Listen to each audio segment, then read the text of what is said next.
Welcome back viewers, आप देख रहे हैं वन सेंट्रल विद गज़ल। और आज के दिन जो हमारा टॉपिक है और चलता रहेगा प्रोग्राम की एंड तक, वो है कि पाकिस्तान से, इंडिया से या कहीं कहीं से भी हमारे जो दोस्त अहबाब, हमारे साथी जो अपने मुल्कों से यहाँ पर आते हैं, किन किन मसाइल का शिकार होते हैं वो, और उनको समटाइम्स कोई सही गाइड करने वाला नहीं मिलता तो और भी ज़्यादा वो मसाइल में धंसते चले जाते हैं। तो हमने सोचा कि क्यों ना कुछ ऐसे एडवाइज़र्स बुलाए जाएं, यहाँ पे कुछ ऐसे एक्सपर्ट्स को इनवाइट किया जाए जो कि आपके इस मसले को ख़त्म कर सकें और आपको कुछ गाइड कर सके। तो इस वक्त हमारे सेकंड गेस्ट हमारे स्टूडियोज़ में मौजूद हैं। फाइनेंशियल एडवाइज़र हैं, ईस्टर्न फाइनेंशियल सर्विसेज को ओन करते हैं। नाम है इनका सैयद परवेज़ आलम साहब, और इनसे हम आज बहुत सारी टिप्स लेंगे, आपकी ईमेल भी पढ़ेंगे और इनसे जानेंगे कि यहाँ जो हम बहुत सारी एक्सपेक्टेशंस लेकर आते हैं, समटाइम्स हम कुछ अपने साथ अपनी पूरी ज़िंदगी भर की जमा पूंजी भी लेकर आ जाते हैं, उसको किस तरह से खर्च करना चाहिए, उसको किस तरह से इन्वेस्ट करना चाहिए, उससे किस तरह से फ़ायदा उठाना चाहिए। ऐसा ना हो कि हम किसी गलत मशवरे की भेंट चढ़ जाएँ और सब कुछ कमा बैठें। तो हमारे साथ मौजूद है सैयद परवेज़ आलम साहब जो हमें आज गाइड करेंगे इस हवाले से। आइए उनसे मिलते हैं। अस्सलाम वालेकुम जी। वालेकुम सलाम जी। कैसे हैं परवेज़ साहब? ठीक हैं अल्हम्दुलिल्लाह। बहुत बहुत शुक्रिया, आपने हमारे लिए टाइम निकाला, प्रोग्राम में आए, और हमारे बहुत सारे जो देखने वाले हैं वो आज इस प्रोग्राम से ज़रूर मुस्तफ़ीद होंगे, फ़ायदा उठाएंगे आपकी बातों से। बिल्कुल, हमारी कोशिश यही होगी कि जो सही मशवरा दिया जा सकता है इस सिलसिले में वो किया जाए। और बिल्कुल, और आपसे हम सही सवालात करेंगे और सही मशवरे लेंगे। लेकिन कुछ मैं बताती चलूँ कि आपकी स्पेशलाइजेशन किन किन चीज़ों में है। लाइफ इंश्योरेंस में, mortgage insurance with money back, ये व्हाट इज़ मनी बैक ये पूछेंगे, और critical illness, disability insurance, long term care insurance, और health and dental insurance, visitors travel insurance. ये सारी चीज़ें जो हैं ये क्या हैं, ये सुनने में तो आसान लगती हैं लेकिन इतनी आसान होती नहीं है, ये परवेज़ साहब बताएंगे। अच्छा परवेज़ साहब, सबसे पहले तो हमें ये बताइए कि आपको कितना अर्सा हुआ है यहाँ आए? मुझे आके जी अब ये 15वां साल चल रहा है। अच्छा। हम 98 में यहाँ पे आए थे और 2002 से हम इस पेशे में हैं।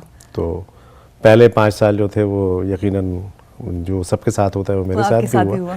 तो we had been all over आप the इसके place. विक्टिम रहे? Oh yes, everyone. अच्छा, इसलिए क्या आप पहले अपने उससे शुरू करें ज़िंदगी से, आपको किन किन मसाइल का सामना करना पड़ा रिगार्डिंग दिस? सबसे पहले तो ये होता है कि यार जब हम यहाँ पे आए तो उस वक्त जो एक तो आदमी पहले अपने सेटलमेंट की कोशिश कर रहा होता है, और यकीनन हम भी उसी में थे कि भाई पहले वो कहीं रहने के लिए सर छुपाने की जगह मिल जाए बजाय इसके कि हम होटल में ठहरे रहे, और उसके बाद फिर कहीं जॉब मिले कि रोज़गार शुरू हो कोई। तो उसमें ही लगे थे कि सबसे पहला ये हुआ कि वो RESP के लिए लोगों ने मुझे कांटेक्ट करना शुरू किया। सबसे पहला अटैक तो RESP का हुआ, बिल्कुल। और मुझसे ज़्यादा मेरी वाइफ को, naturally like you know since she is a house wife, लेकिन उसको इतनी, तो अब वो ये परेशान होती थी कि ये RESP है क्या चीज़। अब लोग, हर आदमी जो है वो अपने तरीके से उसको बता रहे होते थे, चीज़ों को समझा रहे होते थे। But anyway it's a very good thing, अच्छी चीज़ है, लेना चाहिए। और लेना ज़रूरी है अगर आपके पास छोटे बच्चे हैं जिनको स्कूल जाना है और फिर यूनिवर्सिटी जाना है उसके बाद या कॉलेज जाना है, तो ये बिल्कुल एक रजिस्टर्ड एजुकेशन सेविंग प्लान है जो करना होता है। इसमें एक आप लिमिटेड अमाउंट के पैसे जो है उसमें आप जमा करते हैं, तो वो आपको फिर प्रॉफिट और गवर्नमेंट ग्रांट के साथ आपको उस वक्त मिलते हैं जब आपका बच्चा हायर एजुकेशन के लिए जाता है। अच्छा, क्या उस वक्त भी आपको उसका रिटर्न मिलता है जब आपका बच्चा कनाडा से बाहर पढ़ना चाहे? ओह यस, बिल्कुल। ये वर्ल्ड वाइड आप उसको किसी भी एक्रीडेटेड यूनिवर्सिटी या कॉलेज में बच्चा अगर आपका पढ़ता है, और वो बिल्कुल ये आपको जो है उसका सारा पूरा बेनिफिट मिलता है। राइट जी। और अगर के बहुत ही होशियार और लायक बच्चा हो और जिसे स्कॉलरशिप मिल जाए तो फिर उसका क्या सिलसिला होता है? वो पैसे क्या वापस मिलते हैं जो हमने जमा किए हुए होते हैं? इसमें बड़ी फ्लेक्सिबिलिटी है इन चीज़ के अंदर में कि ये आप दूसरे बच्चे पर ट्रांसफ़र कर सकते हैं। बिल्कुल।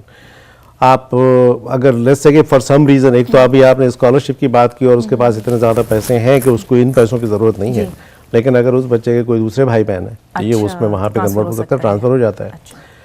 अगर बच्चा फ़र्ज़ करें कि स्कूल तो गया लेकिन उसके बाद इन सम केसेस कि जी he doesn't want to go to college, तो वो कोई वोकेशनल ट्रेनिंग वगैरह टाइप की चीज़ या 3 महीने का 6 महीने का जो शॉर्ट कोर्स होता है वो करके he wants to get on with the life. तो even with the 3 months registered courses आपको जितने पैसे आपने दिए हैं you can get all the benefits including the government grants. अच्छा, जी हाँ, ठीक है। ये एक अच्छी चीज़ है, बहुत अच्छी चीज़ है। और ये सबसे पहले शुरू होता है जब हम यहाँ पे आते हैं तो। और अच्छा, ये अच्छी चीज़ तो है, लेकिन जो एक वर्ड होता है ना लेकिन, हाँ। उसे ज़रूर डिस्कस करना चाहिए। इसके डिसएडवांटेजेस हैं कुछ? डिसएडवांटेज इसका नहीं है कोई, सिवाय इसके कि जब आप इसमें, जिसका कोई डिसएडवांटेज इसलिए नहीं है कि आपको जो मिनिमम गवर्नमेंट ग्रांट होती है आपके कंट्रीब्यूशन पे 20% होती है, and it ranges between 20 to 40% depending on your income. Okay, naturally अगर आप पहले साल आते हैं तो आई डाउट कि anybody is going to really hit a jackpot and get a job of his own field, जो कि यहाँ नहीं होता जो बहुत उमूमन, मुश्किल है। उमूमन नहीं होता।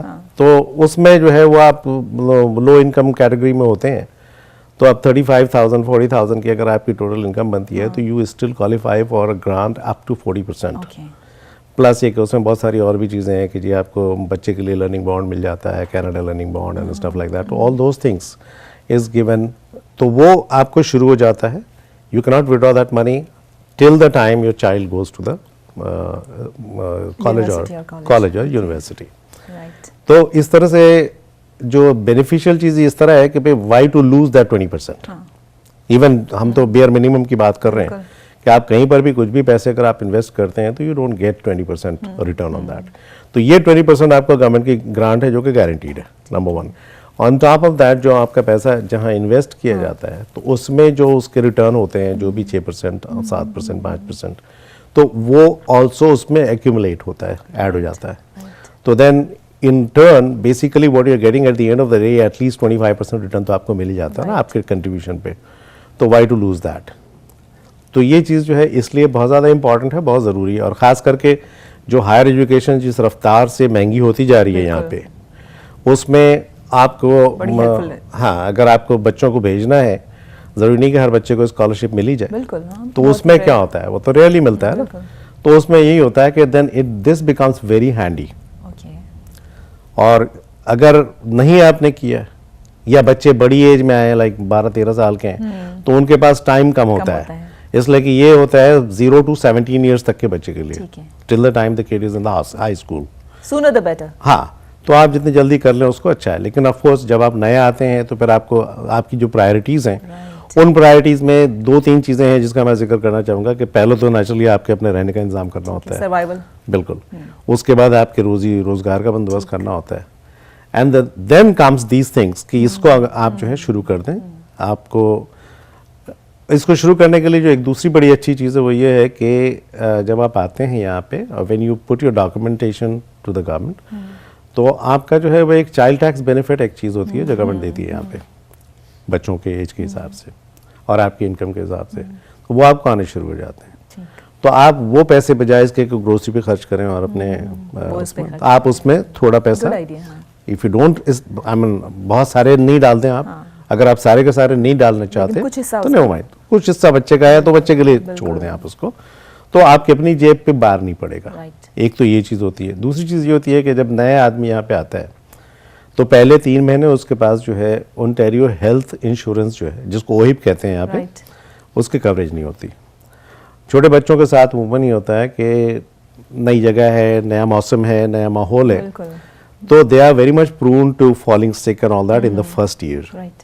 पहले 3 महीने चूंकि अगर आपके पास कवरेज नहीं होती है तो यहाँ के जो हॉस्पिटलाइजेशन है या डॉक्टर का खर्चा है कि even a walk in clinic अगर आप लेके जाते हैं बच्चे को और आपके पास कवरेज नहीं है तो $50 डॉक्टर साहब चार्ज करते हैं। That is apart from all the medications what he has written for you to buy it. तो वो चीज़ जो है वो कवर नहीं होती, तो उसके लिए ये होता है कि 3 महीने की एक टेम्पररी इंश्योरेंस हम देते हैं, जिसको हम विजिटर्स इंश्योरेंस कहते हैं। बहुत महंगी होती है वो? बहुत सस्ती होती है वो, depending on the age group of the family people.